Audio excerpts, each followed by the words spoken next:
Hi, mango ഹൈസ് ഫാമിലേക്ക് സ്വാഗതം. ഇന്ന് നമുക്ക് മാവിൻ്റെ എപ്പിക്കോട്ടയിൽ ഗ്രാഫ്റ്റിങ് എങ്ങനെയാണ് എന്ന് നോക്കാം. അതായത് മാവിൽ ഗ്രാഫ്റ്റിങ്ങിൽ ഏറ്റവും കൂടുതൽ സക്സസ് റേറ്റ് ഉള്ളത് എപ്പിക്കോട്ടയിൽ ഗ്രാഫ്റ്റിംഗ് ആണ്. അപ്പോൾ അതിനകത്ത് ഒരു റൂട്ട് സ്റ്റോക്കും വേണം, ഒരു സോയൺ വേണം. അതിന് റൂട്ട് സ്റ്റോക്കിന് സ്വല്പം വ്യത്യാസമുണ്ട്, അത് കാണിച്ചു തരാം. എപ്പിക്കോട്ടയിൽ ഗ്രാഫ്റ്റിങ്ങിൽ നമ്മൾ റൂട്ട് സ്റ്റോക്ക് ആയിട്ട് എടുക്കുന്നത് ഏകദേശം ഒരു 10 ദിവസം വളർച്ചയുള്ള ഒരു മാവിൻ്റെ തൈ. ഏകദേശം ഇത് കിളിർത്തിട്ട് 10 ദിവസമായിട്ടുള്ളൂ. അപ്പോൾ അങ്ങനെയുള്ള യങ് ആയിട്ടുള്ള മാവിൻ്റെ തൈയാണ് ഇതിൻ്റെ റൂട്ട് സ്റ്റോക്ക് ആയിട്ട് എടുക്കുന്നത്. ഇനി അതിൻ്റെ സയോൺ എന്ന് പറയുന്നത് നല്ലൊരു വെറൈറ്റി മാവിൻ്റെ സയോൺ എടുക്കാം. അതെങ്ങനെയാണെന്ന് കാണിച്ചു തരാം. ഇവിടെ നമ്മൾ സയോണായിട്ട് എടുക്കുന്നത് നല്ലൊരു വെറൈറ്റി കാറ്റുമോൺ ആണ്. ഇപ്പം ഇത് ജൂൺ മാസമാണ്, നല്ല മഴക്കാലമാണ്, നല്ല രീതിയിൽ കാ പിടിച്ചിട്ടുണ്ട് ഈ സമയത്ത്. അത് കാറ്റുമോണിൻ്റെ ഒരു പ്രത്യേകതയാണ്. പല സമയത്ത് കണ്ടോ എത്ര മാങ്ങകളെ പിടിച്ചേക്കണം നോക്കിയാൽ ഇവിടെ എല്ലാം ധാരാളം മാങ്ങകൾ കിടക്കുന്നുണ്ട്. കാറ്റുമോൺ ഇത് മാർച്ച് ഏപ്രിലിൽ ഇതിൽ പൂത്തിരുന്നില്ല, ജൂൺ മാസമാണ് ഇവിടെ പൂക്കുന്നത്, പൂത്ത് കാ പിടിക്കുന്നത്. കാറ്റുമോണിൻ്റെ ഒരു പ്രത്യേകതയാണ്, ഓഫ് സീസണിലും മാങ്ങകൾ ലഭിക്കും. അപ്പോൾ ഈ സമയത്ത് നമുക്ക് മാങ്ങ ലഭിച്ചു കഴിഞ്ഞാൽ ഇത് കറിക്ക് ഉപയോഗിക്കാം, മീൻ കറിക്കും ഒക്കെ ഇതിടാം. പുളി സ്വല്പം കുറവാണെങ്കിൽ തന്നെ കറികൾക്ക് ഉപയോഗിക്കാവുന്ന നല്ലൊരു വെറൈറ്റിയാണ്. പിന്നെ ഇത് മാംഗോ പ്രൊട്ടക്ഷൻ ബാഗ് ഇട്ട് കഴിഞ്ഞാൽ നല്ല രീതിയിൽ പഴങ്ങൾ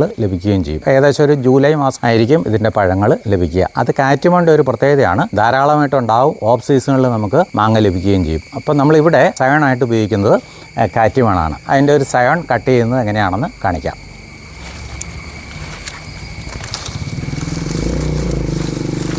ഞാൻ ഈ ഒരു തണ്ടാണ് സെലക്ട് ചെയ്യുന്നത്. ഈ ഒരു തണ്ട് സെലക്ട് ചെയ്തു, അതിൻ്റെ ലീഫൊക്കെ അങ്ങോട്ട് കട്ട് ചെയ്ത് കളയണം.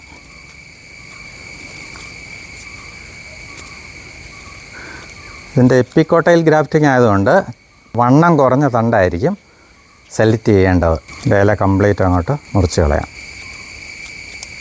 സയോൺ റെഡിയാണ്. നമ്മൾ മാങ്ങ തിന്നതിന് ശേഷം അതിൻ്റെ സീഡ് ഉണ്ടല്ലോ, ആ സീഡ് പ്രധാനമായിട്ടും നാടൻ മാവുകളുടെ സീഡായിരിക്കും കുറച്ചുകൂടെ നല്ലത്. ഇപ്പോൾ കുളമ്പിനൊക്കെ നല്ല ഗ്രോത്താണ്. ഇത് കുളമ്പിൻ്റെ സീഡാണ് ഈ കാണുന്നത്, കണ്ടോ നല്ല ഗ്രോത്താണ്. ഒരു 10 ദിവസം പ്രായമായ സീഡിലിംഗ് ആണിത്. അപ്പോൾ അങ്ങനെയുള്ള നാടൻ മാവുകളുടെ സീഡിലിംഗ് റൂട്ട് സ്റ്റോക്കായിട്ട് എടുക്കുകയാണെങ്കിൽ നല്ല ഗ്രോത്ത് ഉണ്ടാവും. അപ്പോൾ ഇത് നല്ല ഗ്രോത്ത് ഉണ്ടാവുന്ന ഒരു സീഡിലിംഗ് ആണ്. ഇതിന് എപ്പിക്കോട്ടയിൽ ഗ്രാഫ്റ്റിംഗ് എന്ന് പേര് വരാൻ കാരണം ഇതൊരു സീഡിലിംഗ് ആണ്. അതായത് അതിൻ്റെ എംബ്രിയോയുടെ ഭാഗങ്ങളുണ്ട്. ഇത് കോട്ടിലിടനാണ്. ഈ കോട്ടിലിടൻ്റെ ഉള്ളിൽ ആഹാര വസ്തുക്കൾ സൂക്ഷിച്ചു വെച്ചിട്ടുണ്ട്. പിന്നെ ഈ കോട്ടിലിടൻ്റെ താഴെയുള്ള ഭാഗത്തിന് നമ്മൾ ഹൈപ്പോക്കോട്ടയിൽ എന്ന് പറയും, മുകളിലേക്കുള്ള ഭാഗത്തിന് എപ്പിക്കോട്ടയിൽ എന്ന് പറയും. അപ്പോൾ മുകളിലുള്ള ഭാഗത്ത് എപ്പിക്കോട്ടയിലാണ് നമ്മൾ ഗ്രാഫ്റ്റ് ചെയ്യുന്നത്. അതുകൊണ്ടാണ് ഇതിന് എപ്പിക്കോട്ടയിൽ ഗ്രാഫ്റ്റിംഗ് എന്ന് പറയാൻ കാരണം. പിന്നെ ഇതിന് സക്സസ് റേറ്റ് കൂടുതലാകാൻ കാരണം ഈ വിത്തിൻ്റെ ഉള്ളിൽ ധാരാളം ആഹാര വസ്തുക്കൾ സൂക്ഷിച്ചു വെച്ചിട്ടുണ്ട്. അപ്പോൾ ഈ ആഹാര വസ്തുക്കൾ ഇവിടെ ഉള്ളിടത്തോളം കാലം ഇത് പെട്ടെന്ന് ഈ സ്റ്റെമ്മിലേക്ക് ഇവിടെ വന്നിട്ട് ഇവിടെ ഈ ഗ്രാഫ്റ്റിംഗ് പെട്ടെന്ന് സെറ്റാവും. അതുകൊണ്ടാണ് എപ്പിക്കോട്ടയിൽ ഗ്രാഫ്റ്റിങ്ങിന് സക്സസ് കൂടുതലാകാൻ കാരണം. ഇങ്ങനെയുള്ള വിത്തുകൾ,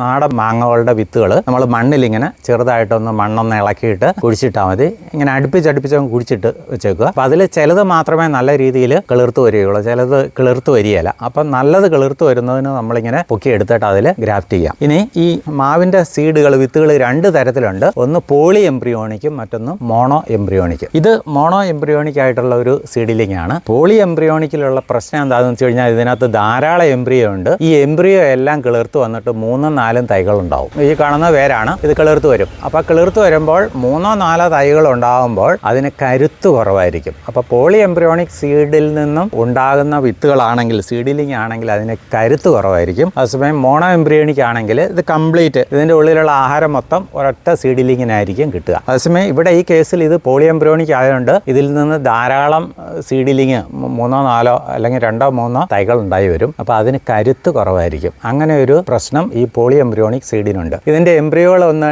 എടുത്ത് കാണിച്ചു തരാം ഞാൻ. ഇത് പല എംബ്രിയോ ആണ്. ഈ കാണുന്ന ഒരു എംബ്രിയോ ആണ്. ഇവിടെ ഇങ്ങനെ പാട് കാണാൻ സാധിക്കും. ഇതൊരു എംബ്രിയോ, ഇത് 2ാമത്തെ എംബ്രിയോ, ഇത് 3ാമത്തെ എംബ്രിയോ, ഇത് 4, ഇപ്പുറത്തൊരെണ്ണമുണ്ട് 5. ഇത് എടുത്ത് കാണിച്ചു തരാം. ഇതിങ്ങനെ ഇളക്കി കഴിഞ്ഞാൽ പോരും. കണ്ടോ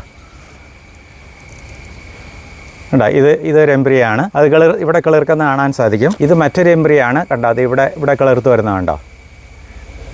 ഇത് മറ്റൊരു എംബ്രിയോ ആണ്, അവിടെ കിളിർത്ത് വരുന്നുണ്ട്. കണ്ടോ, ഇതിങ്ങനെ അടത്തി കഴിഞ്ഞാൽ ഇത് അടന്നിങ്ങി പോരും. അപ്പോൾ ഇതെല്ലാം എംബ്രിയോകളാണ്. ഈ മുകളിൽ വേറൊരെണ്ണമുണ്ട്.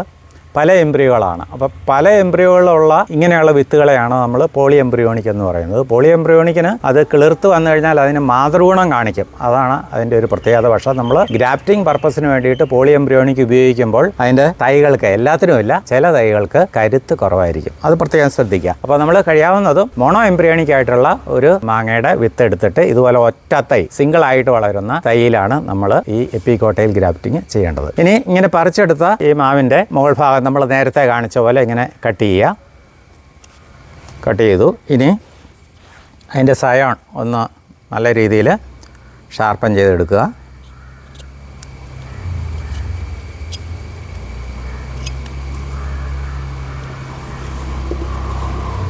ടേപ്പ് ഒന്ന് റെഡിയാക്കി വെച്ചേക്കണം നേരത്തെ തന്നെ.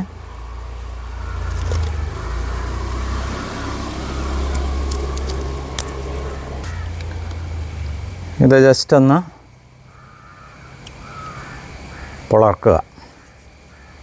വളരെ എളുപ്പമാണ്. നമുക്ക് ഈ കത്തി ഉണ്ടെങ്കിൽ കുറച്ചുകൂടെ എളുപ്പമായിരിക്കും. നല്ല ഷാർപ്പായിട്ടുള്ള കത്തിയാണ്. ഇത് വയ്ക്കുക. ഒരു സൈഡ് കറക്റ്റ് ഇങ്ങനെ ഒപ്പിച്ച് വയ്ക്കുക. ഒപ്പിച്ച് വെച്ചതിന് ശേഷം നമ്മൾ ഇതിൻ്റെ ടേപ്പ് വെച്ച് നന്നായിട്ട് മുറുക്കി കിട്ടുക. നന്നായിട്ട് മുറുക്കണ്ട, ഒരു ആവറേജ് ടൈറ്റിൽ ഇങ്ങനെ മുറുക്കി കിട്ടുക.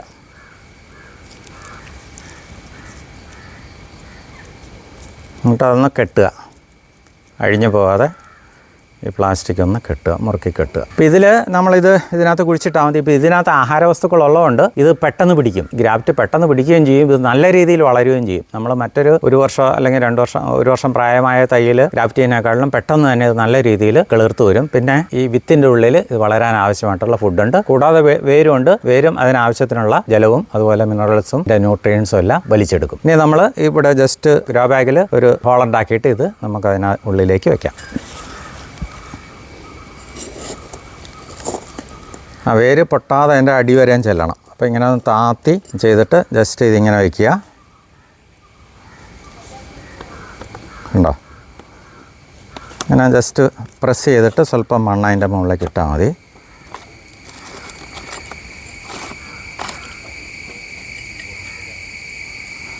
ഓക്കെ ആയി.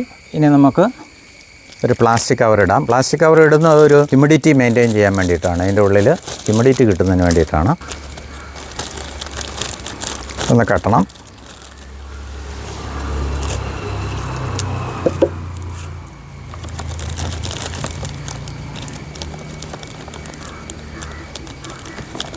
കഴിഞ്ഞിട്ടൊരു പേപ്പർ കവർ ഇടുന്നത് നല്ലതാണ്. വെയിലൊക്കെ ഉണ്ടെങ്കിൽ, ഭയങ്കര വെയിലാണെങ്കിൽ, ഇതിപ്പം ജൂൺ മാസമാണ്, അങ്ങനെ വെയിലുണ്ടായില്ല എങ്കിൽ തന്നെ നമുക്കൊരു പേപ്പർ കവർ ഇടാം. അതിൽ നമുക്ക് ഡേറ്റ് ഒക്കെ എഴുതി വയ്ക്കാം. എന്നാണ് ഇത് ഗ്രാഫ്റ്റ് ചെയ്തത്, ഡേറ്റും എഴുതി വയ്ക്കുക. അപ്പോൾ ഇതാണ് എപ്പികോട്ടയിൽ ഗ്രാഫ്റ്റിങ്. ഇനി ഇതിൻ്റെ റിസൾട്ട് ഇതൊരു 15 ദിവസം കഴിയുമ്പോൾ ഇത് കിളിർത്ത് വരും. അത് കൂടി ഈ വീഡിയോയിൽ കാണിക്കുന്നുണ്ട്. ഇത് നമ്മൾ 2 ആഴ്ച മുമ്പ് എപ്പികോട്ടയിൽ ഗ്രാഫ്റ്റിംഗ് ചെയ്ത മാവാണ്. നന്നായിട്ട് പിടിച്ചുകൊണ്ടോ 2 ആഴ്ചത്തെ ഗ്രോത്താണ്. 2 ആഴ്ച കൊണ്ട് ഇത് നല്ല രീതിയിൽ വളർന്നു. അങ്ങനെ നല്ല രീതിയിൽ വളരാൻ കാരണം ഇതിൻ്റെ വിത്തിനകത്ത് ആഹാരം സൂക്ഷിച്ചു വെച്ചിട്ടുണ്ട്. അപ്പോൾ ആഹാരം വലിച്ചെടുത്തിട്ടാണ് ഇത് ഇത്രയും നല്ല രീതിയിൽ നല്ല ഗ്രോത്ത് വന്നിരിക്കുന്നത്. അപ്പോൾ ഇവിടെ ഈ ഗ്രാഫ്റ്റ് ചെയ്ത സമയത്ത് സ്റ്റെം എന്ന് പറയുന്ന ഒരു ബ്രൗൺ കളറായിരുന്നു. അതൊക്കെ മാറി ഇപ്പോൾ നല്ല പച്ച കളർ വന്നു. അതുപോലെ ഇതിൻ്റെ ഇവിടെ 3 ബ്രാഞ്ച് വന്നു. ഇത് നോക്കിയേ, ഗ്രാഫ്റ്റിംഗ് ഇവിടെ ബി ഗ്രാഫ്റ്റിംഗ് കണ്ടോ, നല്ല രീതിയിൽ ഇത് അറ്റാച്ച് ആയിട്ടുണ്ട്. ബി ഗ്രാഫ്റ്റിംഗ് ആണ് കണ്ടോ. ഇവിടെ 3 ബ്രാഞ്ച് നല്ല രീതിയിൽ ഇലകളൊക്കെ വന്നു തുടങ്ങി. ഇനി ഇത് പെട്ടെന്ന് വളരും. സ്വല്പം നമ്മൾ കുറച്ച് ചാണകവും വേപ്പിൻ പിണ്ണാക്കും ഒക്കെ ഇട്ട് കൊടുക്കണം. വേപ്പിൻ പിണ്ണാക്കം ഒരു ജൈവ കീടനാശിനിയാണ്. അത് ഇട്ട് കഴിയുമ്പോൾ ഇതിൻ്റെ ഇലയൊക്കെ കട്ട് ചെയ്യുന്ന വണ്ടുകളൊന്നും വരികയില്ല. അല്ലെങ്കിൽ ഈ തളിരിലകളെല്ലാം വണ്ടുകൾ കട്ട് ചെയ്യും. അപ്പോൾ അത് സംഭവിക്കാതിരിക്കാനായിട്ട് കുറച്ച് വേപ്പും പിണ്ണാക്കും അതുപോലെ കുറച്ച് ചാണകമൊക്കെ നല്ല രീതിയിൽ ഇട്ട് കൊടുത്താൽ മതി. എന്നിട്ട് നമ്മൾ നല്ല രീതിയിൽ വെയിൽ കൊള്ളണം. വെയിൽ കൊള്ളത്തക്ക രീതിയിൽ വെച്ച് കഴിഞ്ഞാൽ ഇത് പെട്ടെന്ന് തന്നെ വളർന്നു വരും. അപ്പോൾ എപ്പികോട്ടയിൽ ഗ്രാഫ്റ്റിങ്ങിൻ്റെ പ്രാധാന്യം എന്താണെന്ന് വെച്ച് കഴിഞ്ഞാൽ അതിൻ്റെ വിത്തോട് കൂടിയ ഒരു ചെടിയിലാണ് നമ്മളിത് ഗ്രാഫ്റ്റ് ചെയ്യുന്നത്. തൈയുടെ എപ്പികോട്ടയിൽ ഭാഗത്താണ് ഗ്രാഫ്റ്റ് ചെയ്യുന്നത്. അതുകൊണ്ട് ഇത് നല്ല രീതിയിൽ വളർന്നു വരും. ഏകദേശം 1 മാസം കഴിയുമ്പോൾ ഇത് നല്ല രീതിയിൽ അറ്റാച്ച്ഡ് ആവും. അന്നേരം ഈ കെട്ട് നമുക്ക് അഴിച്ച് കളയാം. 1-2 മാസം കഴിയുമ്പോൾ തീർച്ചയായിട്ടും അത് നമുക്ക് നോക്കുമ്പോൾ അറിയാം. ഇത് നല്ല ടൈറ്റായിട്ട് വരുന്നുണ്ടെങ്കിൽ ആ സമയത്ത് ഈ കെട്ട് അഴിച്ച് കളയാം. അപ്പോൾ നമ്മൾ എപ്പികോട്ടയിൽ മാവിൽ എപ്പികോട്ടയിൽ ഗ്രാഫ്റ്റിംഗ് എങ്ങനെയാണ് ചെയ്യുന്നത് എന്നാണ് നമ്മൾ ഈ വീഡിയോയിൽ കണ്ടത്. എല്ലാവർക്കും ഈ വീഡിയോ ഇഷ്ടപ്പെട്ട് കാണുമെന്ന് വിചാരിക്കുന്നു. തൽക്കാലം നിർത്തുന്നു. ബൈ.